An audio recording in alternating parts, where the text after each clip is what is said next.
TikTok has been muting or taking down some of our videos within minutes of them being posted. So if you're watching this video on TikTok, I want to point out that this video is available on our YouTube channel as well. I'm also adding captions for the disclaimer in case it does get muted. What is up, fam of Liberty, and everybody else watching this video who's not following our channel for some unfathomable reason? I'm Admin Tim, founder of the Sons of Liberty. If you're new to this channel, fuck Donald Trump and fuck MAGA traitors. This ain't no safe space for you bootlicking simps worshiping your fascist oligarch. Now that you know where I stand on things, if you're not a thoroughly triggered conservative snowflake who's going to go into my comments screeching about then maybe stick around. Consider following the channel after you watch this video. Quick store update. I put up a couple of new products yesterday in the store. Get Fucked and Die Mad About It shirt, St. Fuapap shirt, a Butt Fuck Your Soul shirt, and a Sons of Liberty ball cap. We've also got some 81 million designs by courtesy of a member of the Sons of Liberty family named Kevin, who gave us permission to use his designs. What's 81 million? It's a reference to something Vice President Kamala Harris said at a debate that 81 million people fired Donald Trump, and he's not taking it well. On with the show. Jeff Bezos founded Amazon with a $300,000 investment from his mother and adopted father, who themselves were wealthy. Bezos then made his wealth by exploiting workers all over the world. He's the third richest person in the world, about $1 billion behind rival supervillain and sociopath Elon Musk.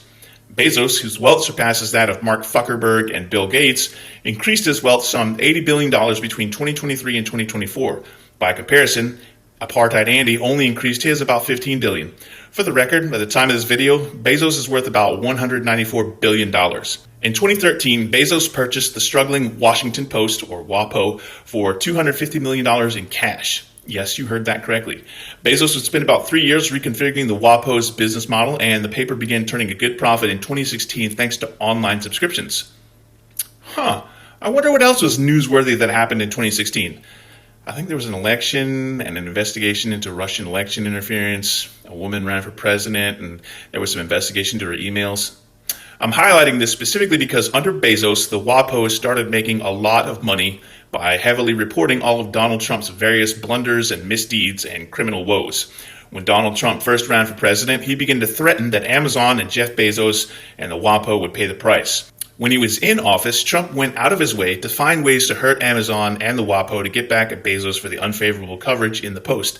The paper went so far as to adopt the slogan, "Democracy dies in darkness," starting in 2017, putting it as the headline banner on its website. So it's fair to say that Bezos turned this journalism outfit into a profitable business through critical examination of American politics, but also by sending a signal that it would not back down from Trump's threats. Now, since 1976, the WAPO has regularly endorsed political candidates, which they've done in the past, but not with frequency.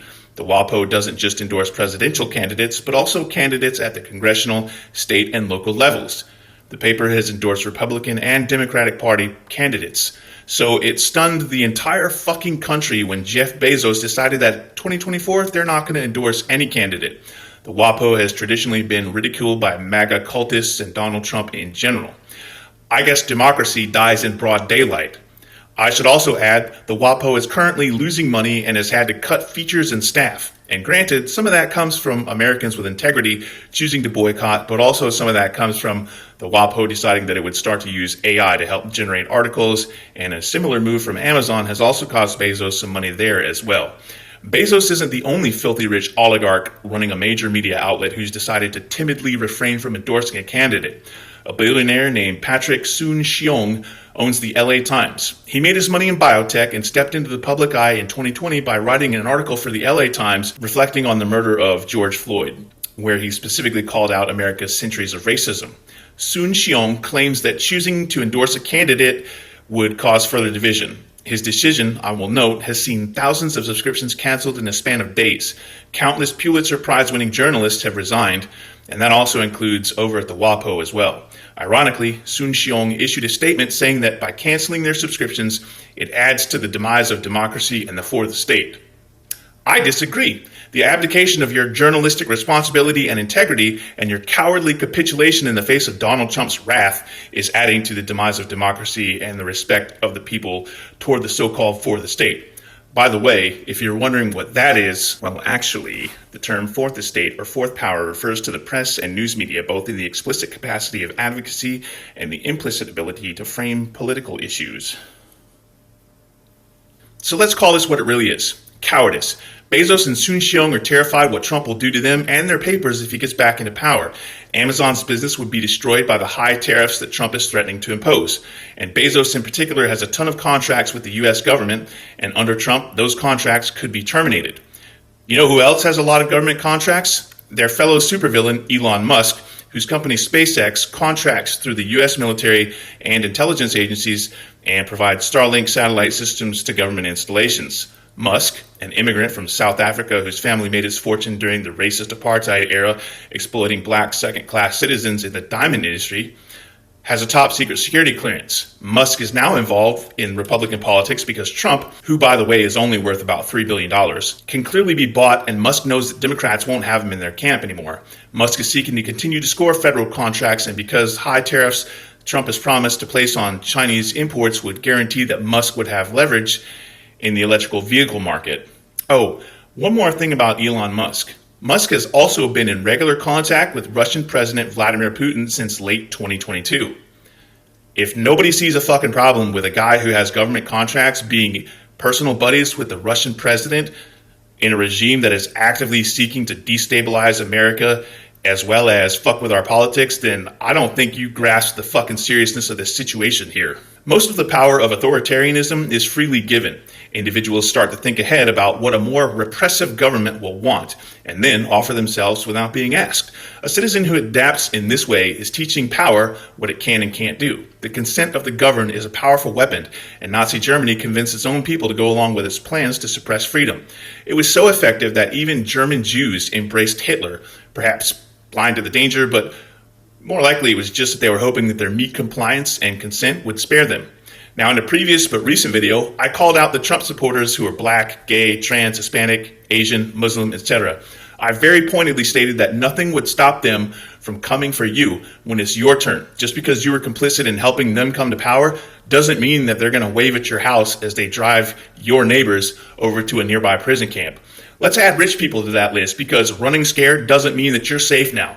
You can be disappeared by a king just as easily as a poor person. Rich oligarchs like Patrick Soon-Shiong of the LA Times and Jeff Bezos of Amazon and Washington Post are afraid of Trump and hope that their inaction will spare them. This is my official call to action, as it has been since I started doing these videos. Get out there and fucking vote. We're not going to have a country if you don't. And now for the obligatory disclaimers. If you've got a veteran-owned business, or you're just a member of the Fam of Liberty who runs a business and you'd like me to give you an on-camera shout-out, send me a shirt or something. You can reach me via the email contact available in the channel description on both TikTok and YouTube.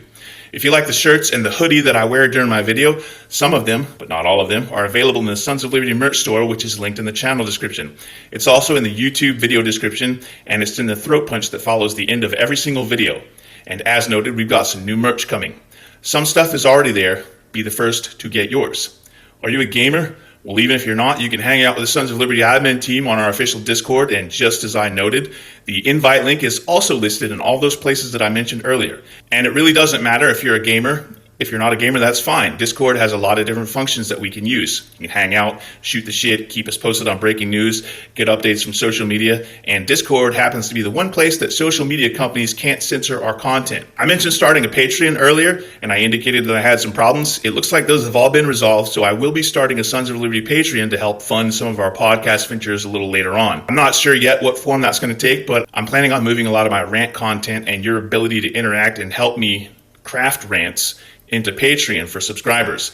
I'm also planning on, you know how some of my videos have outtakes at the end? I'm thinking about moving a lot of those outtakes into Patreon. There'll still be some on videos, but not nearly enough. Just a quick note on Patreon, I would never take Admin Mikey away from your ability to see him just to hide him behind a paywall. That's a dick move. If you like our content, then we'd appreciate it if you'd follow us on all of the socials, whichever ones that you have.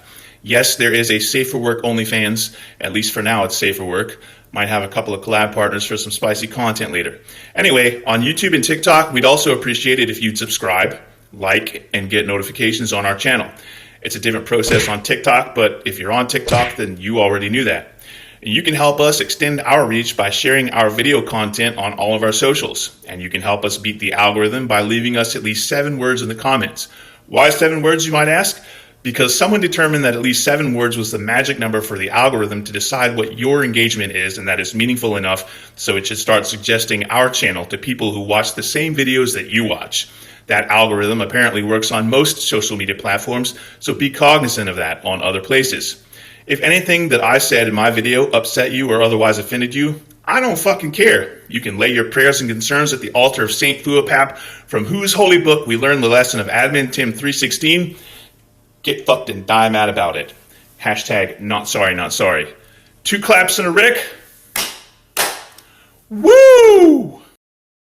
And now it's time for the throw punch!